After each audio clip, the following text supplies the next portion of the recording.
Hello, I'm TheZOMBIEJ, and it's time for another Bionicle discussion video. I hope you all enjoyed the the last video, well, last couple videos, because they were both related in some way, shape, or form. So we talked about the Paraka last time around. Then I did a death metal cover of the Paraka rap, well, vocal cover at least. Feel free to add your own instrumentation to that. We can make it a full-fledged single or something, I don't know. But today I want to talk about the Inika build. And I have one example. Actually, I have two of the toy Inika. I got Hookie. However, he's on a shelf and surrounded by other bonkles, so I don't feel like, getting him. I have his instructions. I have his canister. Behind me, well, somewhere back there, you'll see his canister. I found him new, sealed, in the container for 25 bucks at a V-Stock. And thing is, this was like a few years or so ago. I don't remember exactly when. But, oh my god, I was just happy. I was feeling nostalgic finding a Bionicle in a store after so many years. So, the Toei Inika came out in 2006, the later half of 2006, and basically were the new age of heroes. The mantle of Toa was worn by new warriors on the quest to find the legendary Mask of Life, and nothing will get in their way except for the Paraka. And, well, Axon is fighting Bertaka, so there's that, and Umbra.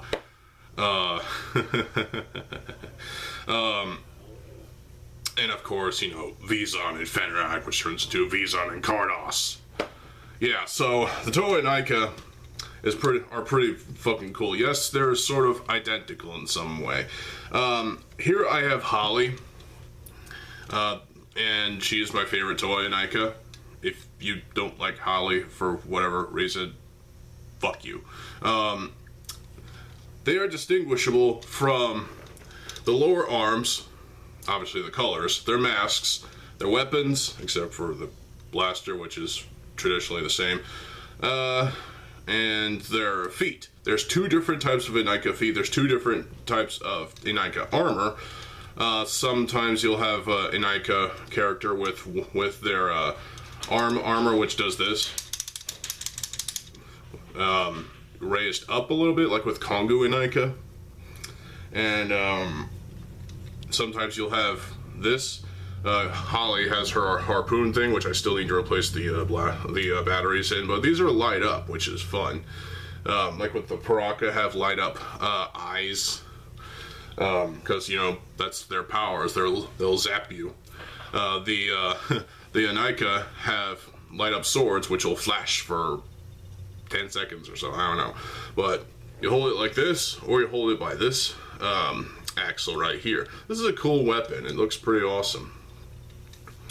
Holly's color scheme is obviously Metro blue and white, with sort of like transitions from blue to white or white to blue in some of the parts, and it looks lovely. It looks pretty fucking awesome. And obviously, white upper limbs, Inika upper leg armor in Metro blue, white sockets, blue Inika torso, and Inika lower torso.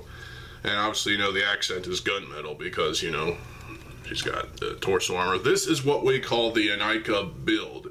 This, everything from the neck below and everywhere else, is the Inika build, where you have this exact torso design for a character which is using this build. Or shall we say, reusing it.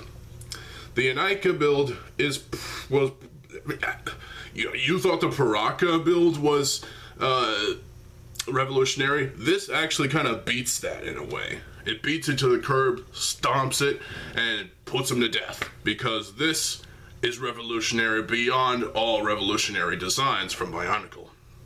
Yes, the Tomato were revolutionary, but this was revolutionary for 2006. And so this set a new standard for Bionicle builds and characters, and even inspired me to build my own, myself mock based around this torso design, and also upper arms and legs and whatnot. I'm wearing my white zombie shirt still, yay! Anyway, so, but yeah, this is fucking brilliant. It's amazing. I love this design. It's great. Obviously, I still have a massive soft spot for the Toa Mata design and also the Toa Nuva, because, you know, that's also fun. But, you know, it's also nice that we got a Toa version of Holly. And some may not like this mask because it looks weird, and she looks like she's got some kind of, well, I guess a pig nose sort of thing, and a, you know, mustache that goes up here. It's like, this is supposed to be a water character, you morons. What the hell? This is a water character. So of course she's going to have these tubes that go up to these tanks on the back of her head. It looks like she's got gills on the side right here. Yes, this is a water character, so the mask makes sense. Fuck. You know? She swims, of course. The mask is rubber. It's literally rubber. It's a rubbery mask. And the head it goes on, you know, if you take off the mask, yeah, it's very rubbery. But it's also a cool looking mask in my opinion, so fuck you if you disagree. The head is nightmarish. If you look at this, you're like, what the fuck is this character? Where's their eyes? Where's their mouth? Where's the... what am I looking at? And then you put the mask on, and it's like, oh, okay, I get it. So they do have a mouth. Holly does have a mouth. She also has eye holes in her mask.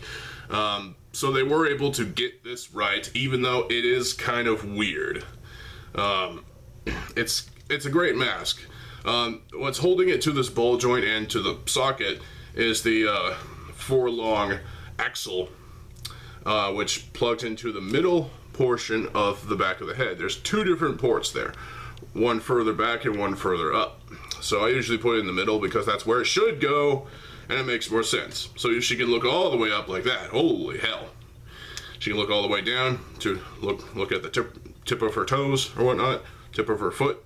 She can get some expression, you know. Looks kind of silly. You know, you can move the arms all the way around, bend at the elbow, bend at the wrist, and all sorts of stuff. She can, you know, launch. This has a magazine, basically, or a hopper, if you will. 4 shots and you're ready. She can also bend her leg high up like that, like a high kick. Yes. And her legs can go back like that. And also, foot go that way, foot go this way, foot goes all the way around.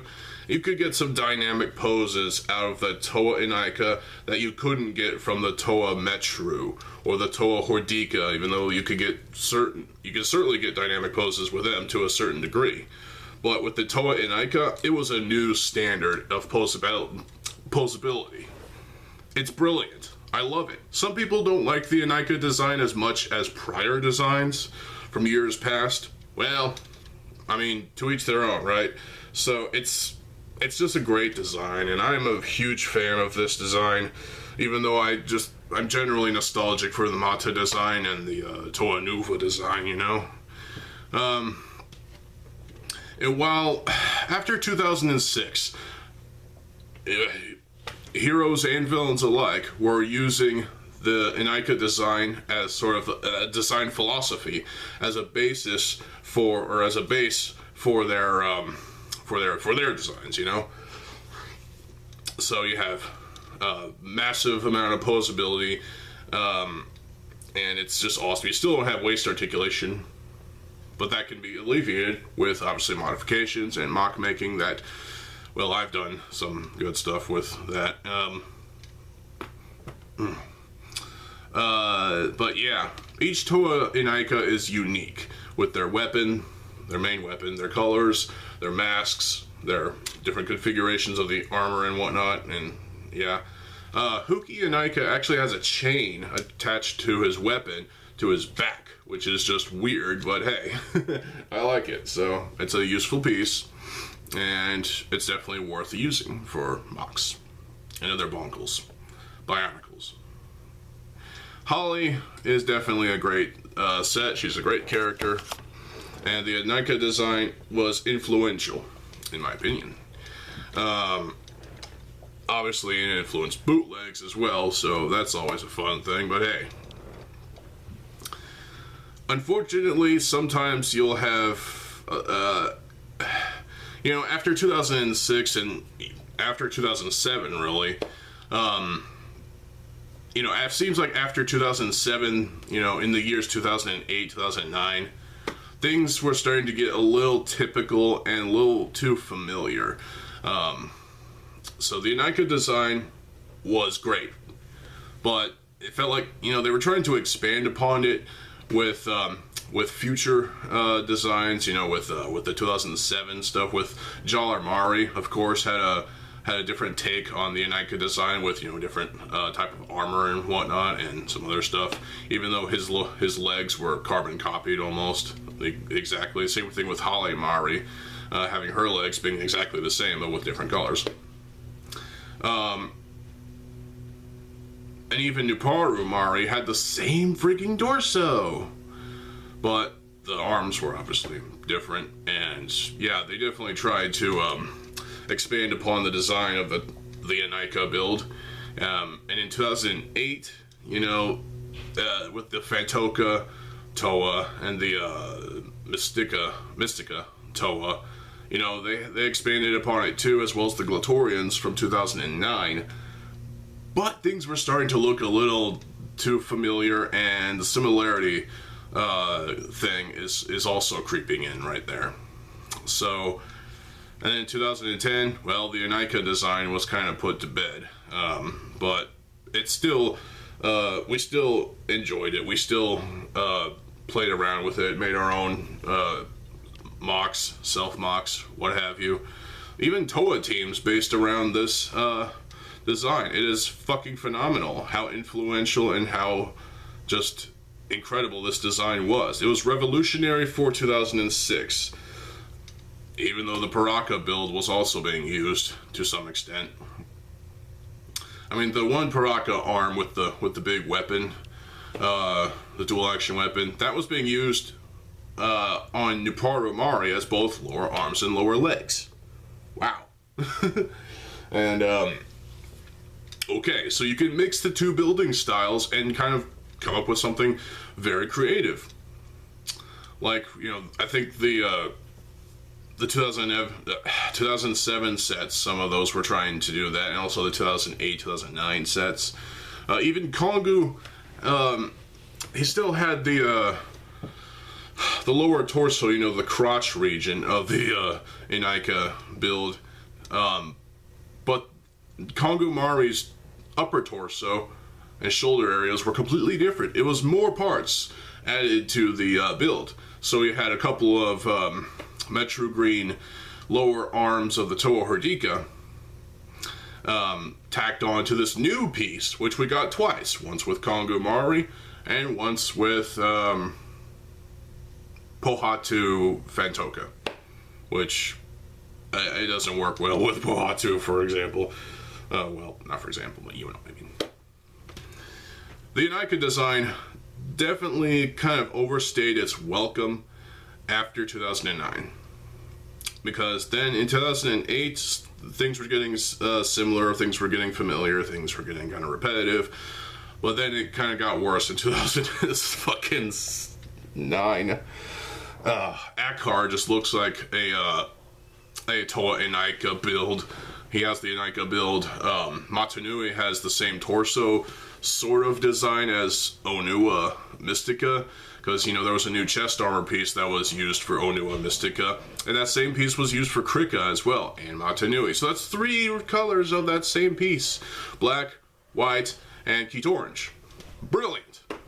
I don't think that piece was ever made in any other colors. Let me know if you know of that piece in any other colors, because it was probably bootlegged to oblivion, along with the Inika design in general.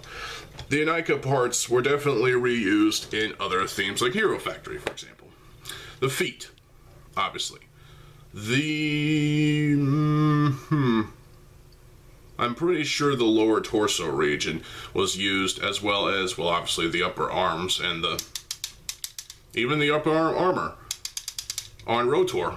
It was used in orange. Brilliant. And you know, the Inika armor pieces, like the shoulder armor pieces, were used on vehicles as well. It just shows that, you know, this was definitely a style, a figure, a group of figures that influenced, you know, creativity, and in a good way. Because you could use the Inika upper arm armor as front detail of a vehicle, or even as like the part of the cockpit area in the back seat of like the Tornatus, for example. The front, in terms of the front section of the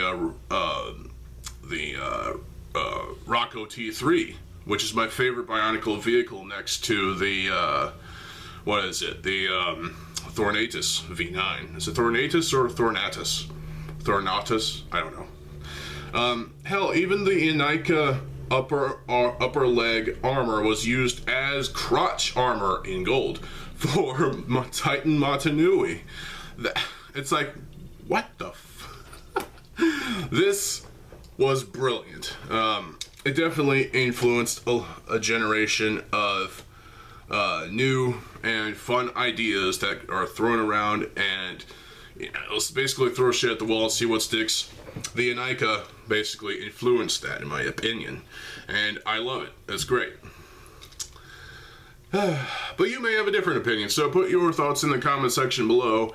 Let's have a nice civil debate about the Inika build. Whether you like it or not, you have to appreciate its legacy. In fact, I'm going to give Holly a hug. It's not weird. Now, for some tea. So, the Inika build was legendary for what it was able to accomplish and what it was able to do to influence other Bionicle sets after 2006. And it was brilliant. It was fun. It was... I enjoyed playing around with the Inika build and building my own creations using the parts, as well as, you know, parts from my collection. But after, you know, 2008 and especially 2009, when the similarity process was kind of, you know, taking hold, it was really starting to feel a little like the Inika builds overstayed its welcome, and that is probably why we never saw the Inika build ever again after 2009.